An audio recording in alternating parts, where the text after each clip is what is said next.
കഥയുടെ പേര് ഒരുക്കം. മൃദുലേ, നാളെ രാവിലെ നേരത്തെ എന്നെ വിളിച്ചുണർത്തണേ. നമ്മൾ നേരത്തെ തീരുമാനിച്ചിരുന്ന പോലെ അക്കാര്യം ചെയ്യാനാ. ചേട്ടാ, അത് വൈകിട്ടായാലും മതി, രാവിലെ വേണമെന്നില്ല. മൃദുല ഉറങ്ങാൻ ഒരുങ്ങുന്ന ഭർത്താവിനെ അറിയിച്ചു. എന്നാലും നേരത്തെ വിളിച്ചേക്കാം, ഒരുങ്ങണ്ടായോ? നാളത്തെ അത്യാവശ്യ ജോലിയുടെ ക്രമീകരണം ഓർത്ത് അയാൾ കുറെ നേരം ഉറങ്ങാതെ കിടന്നു. പിന്നെ ഉറങ്ങിപ്പോയി. മനോജ് അങ്ങനെയാണ്. ഓരോ ജോലിയും വളരെ സൂക്ഷ്മതയോടെയാണ് ചെയ്യുന്നത്. അതിനേറെ സമയമെടുക്കുമെങ്കിലും ചെയ്യേണ്ട ജോലിയിൽ ഏകാഗ്രത ലഭിക്കാനായി ഒരുപാട് ജോലികൾ ഒരു ദിവസത്തേക്കായി ക്രമീകരിക്കില്ല. ഓരോ ജോലിയും ഓരോ ദിവസത്തേക്കായി മാറ്റിവെക്കും. ഓഫീസിൽ പണി തീരെയില്ലാത്ത സെക്ഷനിലായതിനാൽ മനോജ് ഒരു പണിക്കള്ളനായി ഇതിനോടകം മാറിയിരുന്നു. ഒന്നിലേറെ ജോലികൾ ചെയ്യാൻ ഈ കുഴിമടിയന് മടിയാണ്. മടിയൻ മനോജ് എന്ന നാട്ടിലെ അയാളുടെ പേര് അന്വർത്ഥമാക്കും പോലെ. ഷൂ മിനുക്കിയെടുക്കുന്നത് മൃദുല, പാൻസും ഷർട്ടും തേച്ച് മിനുക്കി കൊടുക്കുന്നത് മൃദുല. പൗഡർ കൂടി ഭാര്യ ഇട്ടുകൊടുത്താൽ ഭർത്താവിന് സന്തോഷം. അതാണ് ഗവൺമെന്റ് ഉദ്യോഗസ്ഥനായ മനോജ് എന്ന ഇതിഹാസം. ഓഫീസിലേക്ക് ഇറങ്ങാൻ പോകുന്ന സമയത്ത് മഴ എങ്ങാനും ചാറിയാൽ അന്ന് അവധിയെടുത്ത് വീട്ടിലിരിക്കും. ബസ് വരാൻ അല്പം താമസം നേരിട്ടാൽ ഈ സുഖിമാൻ തിരികെ വീട്ടിലേക്ക് നടക്കും. ബസ് സ്റ്റോപ്പിൽ നിൽക്കുമ്പോൾ പാൻസിലോ ഷർട്ടിലോ അല്പം അഴുക്ക് പറ്റിയെന്ന് കണ്ടാലും അന്നത്തെ യാത്ര ക്യാൻസൽ ചെയ്യും. ഇങ്ങനെ എല്ലാ കാര്യത്തിലും വലിയ സൂക്ഷ്മതയാണ് കഥാനായകന്. ആ മനോജാണ് നാളത്തെ ബൃഹത് പദ്ധതി നടപ്പാക്കാനായി കിടന്നുറങ്ങുന്നത്. രാവിലെ 8 മണിക്ക് അലാറം കേട്ട് അയാൾ ഉണർന്നു. ഭർത്താവിനെ ഉണർത്താനായി പതിവിലും അരമണിക്കൂർ മുൻകൂട്ടി അലാറം മൃദുല ക്രമീകരിച്ചു വെച്ചിരുന്നു. ആദ്യത്തെ അരമണിക്കൂർ ബെഡ് കോഫി കുടിക്ക് വേണ്ടിയുള്ളതാണ്. അത് കഴിഞ്ഞ് 1 മണിക്കൂർ നേരത്തെ പത്രപാരായണം. ഇതിനുള്ളിൽ മൃദുല മക്കളെ 2 പേരെയും ഒരുക്കി ചോറും കെട്ടിക്കൊടുത്തു. ഇരുവരും UP സ്കൂൾ വിദ്യാർത്ഥികൾ. അവർ സ്കൂളിലേക്ക് യാത്രയായി. ജംഗ്ഷനിൽ ഇറങ്ങി അമ്മ മക്കളെ ഓട്ടോയിൽ കയറ്റിവിട്ടു. തിരികെ എത്തിയ മൃദുല ഓർമ്മിപ്പിച്ചു, ചേട്ടാ, നമ്മുടെ ഇന്നത്തെ പ്ലാൻ മറക്കരുത്. മിനിഞ്ഞാന്നേ തീരുമാനിച്ചതാ, വൈകിട്ട് ഓഫീസിൽ നിന്ന് നേരത്തെ എത്തണം. എന്തു ആടി പറഞ്ഞത്? ഇന്ന് ഓഫീസിൽ പോയാൽ പിന്നെ എങ്ങനെ വൈകിട്ട് ആ കാര്യത്തിന് പോകും? എല്ലാം കൂടി നടക്കുകയില്ല. എനിക്ക് അത്രയും മുഷിയാൻ വയ്യ. ഇന്ന് അവധിയെടുക്കാം, ഇത് പ്രധാന കാര്യമല്ലേ. ഇത് പതിവ് രീതി ആയതിനാൽ മൃദുലയ്ക്ക് ഭർത്താവിന്റെ ആ തീരുമാനത്തിൽ പുതുമ തോന്നിയില്ല. ഇങ്ങനെ ഓഫീസിൽ നിന്ന് മുങ്ങുന്നത് കൊണ്ട് മനോജിന് ഒരു നഷ്ടവുമില്ല. ഓഫീസിനും ഡേറ്റ് ഇടാത്ത ഒരു കാഷ്വൽ ലീവ് അപേക്ഷ എഴുതി ഹെഡ് ക്ലാർക്കിനെ ഏൽപ്പിച്ചിട്ടുണ്ട്. എന്തെങ്കിലും പരിശോധന നടന്നാൽ ആ ലീവ് അങ്ങ് ഫയൽ ചെയ്യും. പരിശോധന നടന്നില്ലെങ്കിൽ പിന്നെ ചെല്ലുമ്പോൾ ആ കോളത്തിൽ ഒപ്പിടും. ഹെഡ് ക്ലർക്കും ഇങ്ങനെ തന്നെ. ഇത് അവിടുത്തെ ഒരു അഡ്ജസ്റ്റ്മെന്റ് മെക്കാനിസമാണ്.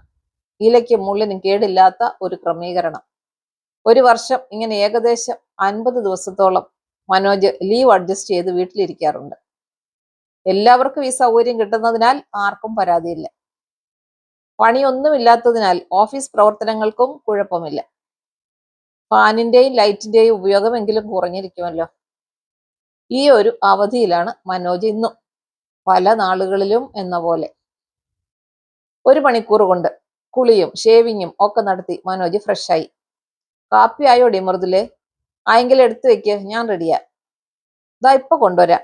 ഡൈനിങ് ടേബിളിലോട്ട് ഇരുന്നോ, മൃദുല അടുക്കളയിൽ നിന്ന് വിളിച്ചു പറഞ്ഞു. ഗവൺമെന്റ് ക്വാർട്ടേഴ്സ് ആയതിനാൽ അടുക്കളയിൽ നിന്ന് പതിയെ പറഞ്ഞാലും ബെഡ്റൂമിൽ കേൾക്കാം. അത്രയേ ഉള്ളൂ വീടിന്റെ വിസ്തൃതി.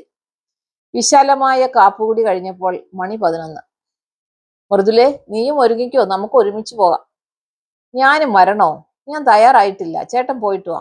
ഞാൻ ഇനി ഒരുങ്ങണേൽ സമയം കുറെ എടുക്കും. പാത്രം കഴുകുന്നതിനിടെ മൃദുല പറഞ്ഞു, ഞാൻ വെയിറ്റ് ചെയ്യാൻ മടി, നീ കൂടെ വാ. പ്രധാന കാര്യമല്ലേ, നീ കൂടെ ഉണ്ടാകുന്നത് നല്ലതായിരിക്കും. പതിവായി നമ്മൾ ഒരുമിച്ചല്ലേ പോകുന്നത്. ഞാൻ ഒറ്റയ്ക്ക് പോയാൽ ശരിയാകില്ല, നീ കൂടെ വാ. അപ്പൊ ഉച്ചയ്ക്കത്തെ ആഹാരത്തിന്റെ കാര്യമോ? അത് നമുക്ക് ഇന്നത്തേക്ക് ഹോട്ടലിൽ നിന്നാക്കാം. എല്ലാം കൂടി പറ്റത്തില്ലല്ലോ.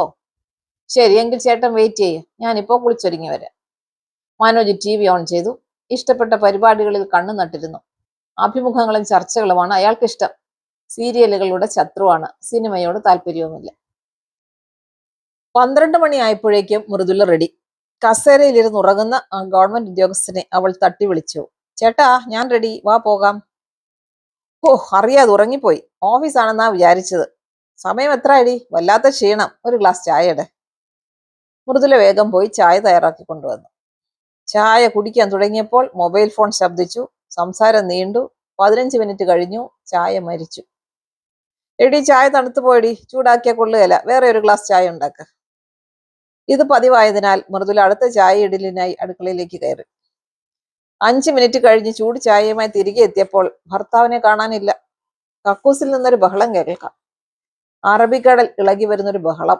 മനോജ് ഇറങ്ങി വരാൻ 15 മിനിറ്റ് എടുത്തു. എന്താണെന്നറിയില്ല, രാവിലത്തെ സാമ്പാർ വയറിന് പിടിച്ചു കാണില്ലെന്ന് തോന്നുന്നു. ഒരു ചെറിയ ലൂസ് മോഷൻ. നീ അല്പം ലൈം ടീ എടുക്ക്. തണുക്കാതെ സൂക്ഷിച്ചിരുന്ന ചായ മൃദുല കുടിച്ചു. മനോജിനായി ലൈം ടീ നൽകി. എടി, ഇപ്പൊ ഇറങ്ങിയാൽ വഴിയിൽ വെച്ച് വയറ് പ്രശ്നം ഉണ്ടാക്കിയാലോ? അരമണിക്കൂർ നമുക്കിവിടെ ഇരിക്കാം. അരമണിക്കൂർ കടന്നുപോയി. വയറിന് കുഴപ്പമൊന്നും ഇല്ലല്ലോ ചേട്ടാ? എന്നാ ഡ്രസ് ചെയ്യ്, പോകാം, സമയമേറെയായി. അതിന് നീ എന്റെ ഷർട്ടും പാൻസും തേച്ചോ? ഉടുതുണിയില്ലാതെ ഞാൻ വരണോ? മനോജ് ചൂടായി. ഇതും പതിവായതിനാൽ മൃദുല ഒന്നും മിണ്ടിയില്ല. അവൾ തുണി ഇസ്തിരിയിട്ടു. മനോജ് ഡ്രസ് ചെയ്യുന്ന സമയം കൊണ്ട് മൃദുല അയാളുടെ ഷൂസ് മിനുക്കി കൊടുത്തു. ഷൂ കാലിൽ കുത്തിക്കയറ്റുന്ന സമയത്താണ് ആ ദുർഗതി ഉണ്ടായത്. ലേസ് പൊട്ടിപ്പോയി.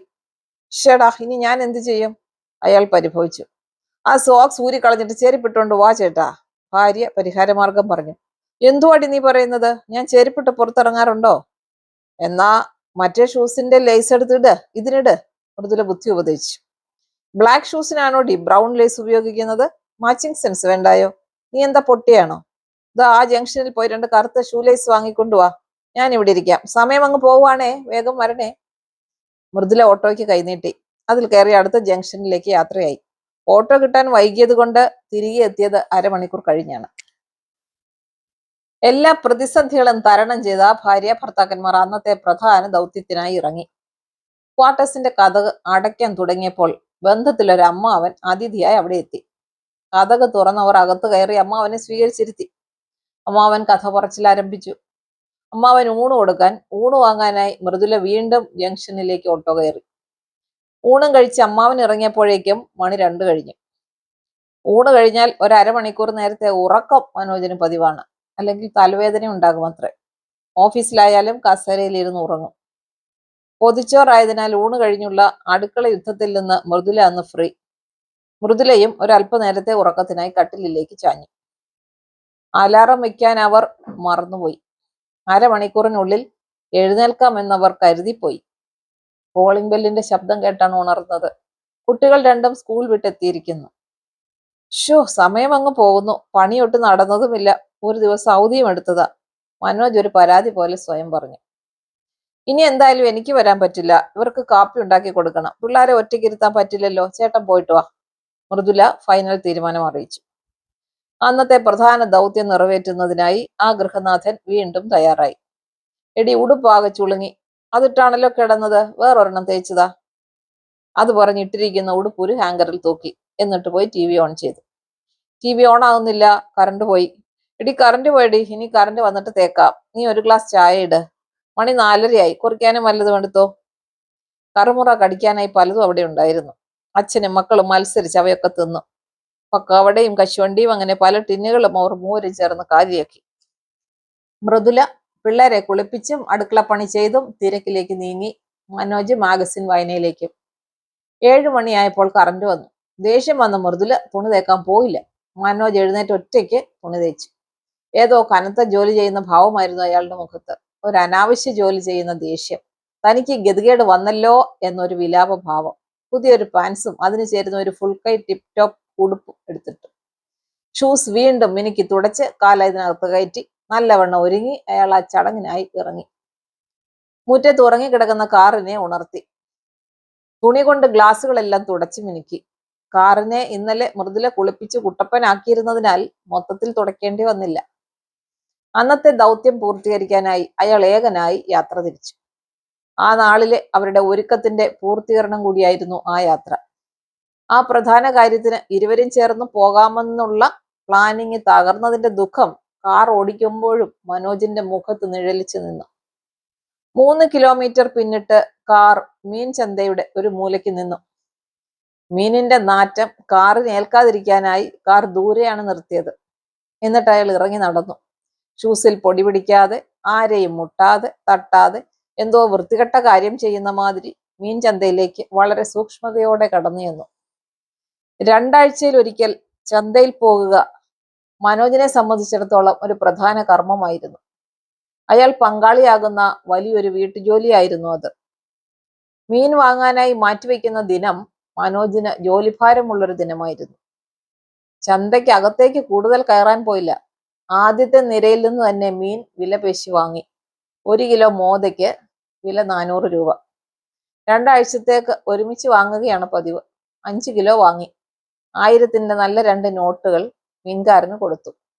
മൊത്തക്കച്ചവടമായതിനാൽ 100 രൂപ മീൻകാരൻ തിരികെ നീട്ടി. വേണ്ട, അതിരിക്കട്ടെ. മനോജ് ആ നോട്ട് വാങ്ങിയില്ല. അതിൽ മീൻവെള്ളം പുരണ്ടതായി കണ്ടു. ആ നോട്ട് വാങ്ങിയാൽ കൈ നാറും, പേഴ്സ് നാറും, പേഴ്സിലിരിക്കുന്ന മറ്റു നോട്ടുകളും നാറും, കാറിന്റെ സ്റ്റിയറിംഗും നാറും. ചത്ത ചേരയെ കമ്പിൽ അറപ്പോടെ പൊക്കിയെടുത്ത് കൊണ്ടുവരുന്ന രീതിയിൽ മീൻ ഒരു കവറിൽ തൂക്കിപ്പിടിച്ച് ദൂരെയുള്ള കാറിനടുത്തേക്ക് വേഗം അയാൾ എത്തി. കാറിന്റെ ഡിക്കി തുറന്ന് ചത്ത എലിയെ ദൂരെ പറമ്പിലേക്ക് എറിയുന്ന രീതിയിൽ ഡിക്കിയിലിട്ടു. അന്നത്തെ ദൗത്യം പൂർത്തിയാക്കി തിരികെ വീട്ടിലെത്തി ഭാര്യയെ ആ കവർ ഏൽപ്പിച്ചു. ദൂരെ എവിടെങ്കിലും ഇതുകൊണ്ട് കളഞ്ഞിട്ട് വാ. മീൻ പഴുത്തളിഞ്ഞതാണ്. ഏതോ മരുന്നിൽ മുക്കി വെച്ചിരുന്നതാ. മരുന്നിന്റെ ദുർഗന്ധം ഭയങ്കരമാ. എവിടെയെങ്കിലും കാട്ടിൽ കൊണ്ട് കള, അല്ലെങ്കിൽ തെരുവിലെ പട്ടികൾക്ക് കൊട്. മൃദുല കവർ 5 മിനിറ്റിനുള്ളിൽ തിരികെ ഏൽപ്പിച്ചു. അപ്പോഴേ ഞാൻ പറഞ്ഞതല്ലേ നീ കൂടി വരാൻ. ഞാൻ ഒറ്റയ്ക്ക് മീൻ വാങ്ങിച്ച് പരിചയമില്ലല്ലോ. എനിക്കിനി ഇത് കളയാനൊന്നും പോകാൻ വയ്യ. നീ എവിടെയെങ്കിലും കൊണ്ടുകള. എന്റെ ദേഹവും നാറുന്നു. ഞാനൊന്ന് കുളിക്കട്ടെ. അയാൾ തുണികൾ ഉരിഞ്ഞ് വാഷിംഗ് മെഷീനിലിട്ടു തോർത്തെടുത്ത് കുളിമുറിയിൽ കയറി. വേസ്റ്റ് ഡംപിങ് സ്ഥലം ലക്ഷ്യമാക്കി പാവം മൃദുല ആ കവറുമായി റോഡിലേക്ക് ഇറങ്ങി. 1/2 കിലോമീറ്റർ നടക്കണം. അപ്പോൾ രാത്രി 8 മണി കഴിഞ്ഞിരുന്നു. വേസ്റ്റ് ഇടുന്ന സ്ഥലം നിറയെ തെരുവ് നായ്ക്കൾ. ആ കവർ അവൾ വലിച്ചെറിഞ്ഞു. നായ്ക്കൾ ആ കവറൊന്ന് മണപ്പിച്ചു. പിന്നെ അതിനെ മൈൻഡ് ചെയ്തില്ല. കവർ കളഞ്ഞ് തിരികെ കാർപോറച്ചിലെത്തിയ മൃദുലയെ നോക്കി സ്നേഹത്തോടെ അയാൾ സിറ്റൗട്ടിൽ നിൽപ്പുണ്ടായിരുന്നു. കുളിച്ച് പൗഡറിട്ട് സെന്റ് പൂശി അലമാരയിലിരുന്ന് അലക്കിത്തേച്ച് കൈലിയും കോട്ടൺ ഷർട്ടും അണിഞ്ഞ്. ഉടൻ തന്നെ അടുത്ത ആവശ്യമെത്തി. നല്ല കടുപ്പത്തിലൊരു കാപ്പിതാ. വലിയ ക്ഷീണം. മനോജിന് കാപ്പി ഉണ്ടാക്കാനായി മൃദുല നേരെ അടുക്കളയിലേക്ക് കയറി. അത്താഴം കഴിക്കാൻ കുട്ടികൾ റെഡിയായി ഡൈനിങ് റൂമിൽ അപ്പോൾ അമ്മയെ കാത്തിരിപ്പുണ്ടായിരുന്നു. നിങ്ങൾ കേട്ടത് ചെറുകഥ ഒരുക്കം. നന്മയുടെ പയർമണികൾ എന്ന ചെറുകഥാ സമാഹാരത്തിൽ നിന്ന്. രചന റോയ് ചാക്കോ, ഇളമണ്ണൂർ.